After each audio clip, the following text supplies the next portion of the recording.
Bismillahirrahmanirrahim. Assalamualaikum warahmatullahi wabarakatuh. Saya Zahratul Fatimah binti Abdul Rahman. Nombor meeting A144879. Okay, saya nak bentangkan tentang HP, sosial dan kebertanggungjawaban. Okey, pada SEM lepas saya telah menyertai satu program di bawah persatuan iaitu Persatuan Kebajikan Mahasiswa Kedah. Okey, program ni persatuan ni telah membuat satu program yang berbentuk aktiviti kemasyarakatan di sebuah perkampungan Kedah di Kedah. Dan saya telah menyertai program tersebut dan menjadi salah seorang daripada ahli jawatankuasa. Aktiviti tersebut berlangsung pada 18 hingga 23 Januari 2014 bertempat di Kampung Kedatuh Pawang, Bidung Kedah Darul Aman. Waktu kita pergi kat sana tu, saya dapat belajar beberapa skill lah dekat situ. Sebelum saya nak cerita skill yang saya dapat, saya akan cerita antara objektif-objektif program tersebut. Okey, aktiviti ni dia dijalankan sebab dia nak mahasiswa dan mahasiswi untuk terjun ke tempat-tempat perkampungan untuk kita selami sendiri masalah-masalah di perkampungan, dan samping tu kita nak melahirkan satu generasi mahasiswa yang tidak hanya terperuk di universiti atau kita kata belajar semata-mata di universiti tanpa kita mempedulikan apa masalah-masalah yang wujud di dalam kalangan masyarakat kita. Mesti kita tahu, okey, kita nampak macam pergi universiti belajar. Selain pada tu, aktiviti-aktiviti ni dia nak mendekatkan mahasiswa dengan golongan masyarakat, sebab mahasiswa-mahasiswa ni adalah tonggak harapan negara, dan mahasiswa-mahasiswi ni jugalah yang akan menggantikan tompok pemerintahan sekarang, sebab mereka tak selamanya menang kat langit. Jadi generasi kita akan memimpin negara, dan macam mana generasi mahasiswa dan mahasiswi nak pimpin negara kalau mereka tak selami, tak masuk ke dasar masyarakat untuk kita tahu apa masalah-masalah yang dihadapi. Apakah yang menyebabkan mereka macam kita kata duduk dalam lingkungan mereka, kenapa mereka tak boleh untuk menjadi semakin maju ke hadapan. Dan selain daripada itu, kita suruh mahasiswa, mahasiswi masuk ke perkampungan, masuk ke kawasan Kedah untuk merapatkan hubungan supaya kita dapat, selain lepas kita tahu apa masalah-masalah, kita cuba untuk bantu diorang. Kita bantu mereka, mungkin dari segi kita boleh memperkenalkan satu-satu kemahiran supaya mereka dapat aplikasikan kemahiran itu, dan kita boleh, bila kita ada hubungan kekeluargaan, kita cuba ambil mereka sebagai keluarga angkat kita, kita selami mereka, kita nak mereka rasa macam mereka tak disisihkan, itu yang penting. Dan selain pada itu, dia nak melahirkan PKMK juga berhasrat dan berharap supaya program ni dapat melahirkan mahasiswa yang peka terhadap masyarakat sekeliling. Bukan hanya duduk study, belajar, tapi kita tak ambil peduli apa masalah masyarakat, apa yang terjadi dalam dunia luar. Kita tak tahu apa yang jadi pada sosial budaya kita. Yang kita tahu hanya study, pergi library, patah balik kan. Kita tak nak mahasiswa macam tu. Itu yang cuba kita bawa di sini. Okey, sekarang saya nak ceritakan apakah yang saya dapat dari program tersebut. Okey, pertama kali selepas saya join program ni, saya dapat meningkatkan saya punya skill komunikasi secara verbal dan tidak verbal, di mana di situ kami perlukan satu kaedah di mana kita nak berkenalan dengan orang yang kita tak pernah kenal. Kita tak tahu hati budi dia, kita tak tahu apa yang kesukaan dan kelemahan dia. Jadi waktu saya join ni, saya dapat skill macam mana kita nak berkomunikasi. Tambah-tambah lagi, mereka adalah bukan ahli keluarga kita. Mungkin kita tak tahu yang dia orang sensitif. Ada part yang kita tahu yang kita tak boleh sentuh bab tu. Okey, itu untuk yang pertama. Yang kedua, operasi khidmat masyarakat atau OPKIM ni dia mengajar, dia mengajar kami sebagai mahasiswa untuk peka terhadap masalah-masalah masyarakat. Di mana waktu kami pergi di situ, lepas kami menjalankan sedikit kajian atau menjalankan sedikit soal selidik, dan kami dapati ada masyarakat di situ bukan mereka ada sedikit masalah kewangan menyebabkan ada anak-anak mereka yang tidak mampu untuk sambung belajar dan sebagainya, dan kami juga menjalankan satu kaji selidik untuk kita tahu tahap kehidupan mereka, adakah mereka terlampau miskin atau mereka macam mana kan. Dan selain pada itu kami juga melakukan aktiviti mesra ramah penduduk, dan di situ saya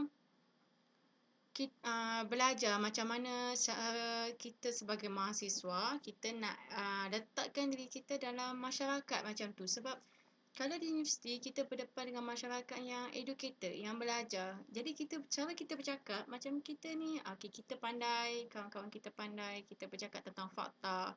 Dan semua orang tahu semua tentang benda tu. Tapi bila kita duduk di kawasan yang agak kampung, jadi dia mengajar kita untuk kita rendah diri sikit. Selama ni kita rasa kita dah pandai, kita tinggi, tapi sebenarnya bila kita masuk dalam masyarakat baru kita tahu ilmu kita tu kita boleh aplikasi ataupun tak. Adakah kita cuma belajar dan hanya aplikasi di dalam kertas, atau kita boleh aplikasikan dalam masyarakat. Sebab kita berdepan dengan masyarakat yang mempunyai ragam yang pelbagai, minat yang pelbagai dan tingkah laku yang pelbagai. Mungkin kita rasa satu tindakan kita tu adalah biasa, tetapi mungkin bagi masyarakat setempat di situ itu adalah dikatakan sebagai tidak beradab atau tidak menghormati orang yang lebih tua dan sebagainya. Okay, selain daripada itu, kami juga telah melakukan aktiviti di sekolah. Pada mulanya kami manja untuk melakukan di sekolah menengah sebagai satu program motivasi untuk kita bagi motivasi kepada pelajar-pelajar untuk teruskan belajar supaya dapat menambahkan minat mereka terhadap belajar, dan akhirnya kita boleh mendorong mereka untuk melangkah masuk ke universiti sekaligus melahirkan generasi-generasi yang cerdik pandai, yang mana kita tak menganggur di negara sendiri. Dan tapi agak-agak malang sebab di saat-saat akhir kita menghadapi satu masalah di mana pihak sekolah terpaksa membatalkan sebab mereka ada program yang bertindih. Jadi kami telah membuat satu program motivasi di sekolah rendah. Walaupun berlaku di sekolah rendah, tapi alhamdulillah ianya berjalan dengan lancar. Okay, melalui program tu apa yang saya dapat, saya telah belajar macam mana cara untuk kita berkomunikasi dengan budak. Sebab bukan senang kita nak berkomunikasi dengan budak kerana mereka ada satu, kita kata, perasaan halus. Kita tak boleh terlalu push, kita kena, dan tak boleh terlalu dibelai. Kita kena serius, tegas, dan pada masa sama kita cuba cari kelemahan mereka. Dan melalui program ni, lepas kita bagi motivasi, kita sembang-sembang santai, jadi dia dapat meningkatkan kita punya skill kebertanggungjawabkan. Sebab apa, di situ kita rasa kita bertanggungjawab untuk kita ajar kanak-kanak ni supaya mereka cintakan ilmu, dahagakan ilmu, dan mereka meletakkan kejayaan sebagai satu platform supaya mereka melangkah di situ, mereka dapat gapai kejayaan tu dan sekaligus mengubah nasib keluarga. Sebab kita tak nak golongan-golongan kampung selamanya kampung, dan bukan bererti orang kampung tu tak pandai, tapi kita sekurang-kurangnya taraf kehidupan, taraf pemikiran mereka berubah seiring dengan pembangunan negara. Okay, selain daripada saya dah dapat kepekaan, selain daripada saya dapat meningkatkan kemahiran dalam komunikasi dengan masyarakat, dengan kanak-kanak, dengan penduduk-penduduk setempat, melalui program ini juga kami telah melakukan aktiviti gotong royong, dan di situ dia telah mengajar saya supaya peka terhadap alam sekitar. Sebab selama ni kadang-kadang kita macam ambil kisah tak kisahlah, tambah kadang-kadang kita tak ada masa. Kadang-kadang kita buang sampah dalam tong sampah, kita letak plastik dalam botol plastik, kita letak kertas dalam bekas kertas. Tapi kita terlupa nak fikir, sometimes kadang-kadang kita buat kerja tapi orang lain tak buat. Jadi adakah dengan kita je yang membersihkan kawasan lain akan bersih? Mungkin jawapan dia taklah kan. Jadi bila dekat kat kampung tu, bila kita buat aktiviti gotong royong, kat situ kita nampak yang kita kena peka dengan alam sekitar. Sebab kita rasa macam mungkin semua orang akan jaga kebersihan, tapi sebenarnya ada orang yang tak jaga kebersihan. Jadi waktu kita buat gotong royong tu, kita turun sama-sama, kita buat gotong royong, kita peka terhadap alam sekitar. Ada benda macam ni, ada sampah, ada tin-tin yang berair tu, kalau kita tak peka kan, nanti satu kampung akan ada masalah. Tapi yang seronoknya di sini, sebab kami buat aktiviti gotong royong tu bukan hanya melibatkan mahasiswa dan mahasiswi, tetapi turut dibantu oleh golongan-golongan penduduk kampung yang mana mereka sanggup untuk cuti, untuk sama-sama kita bersihkan kawasan perkampungan mereka. Di situ saya respect orang kampung sebab nilai kekeluargaan, nilai rukun tetangga, nilai kasih sayang mereka sangat tinggi, dan cukup setakat kalau saya katakan hanya melihat perpaduan mereka, hanya dengan melihat kecintaan mereka terhadap sama-sama jiran, dia memang menyentuh hati saya, dan sekaligus dia mengajar saya tentang betapa pentingnya hubungan sosial kita dengan masyarakat. Jangan selesa di takut atas. Kadang-kadang kita perlu lihat di bawah supaya kita tahu kehidupan di bawah. Itu je yang boleh saya kongsikan untuk HP sosial dan kebertanggungjawaban. Dan saya harap video ni cukup untuk membuktikan bahawa saya terlibat dan saya mendapat kemahiran-kemahiran tersebut. Sekian, terima kasih.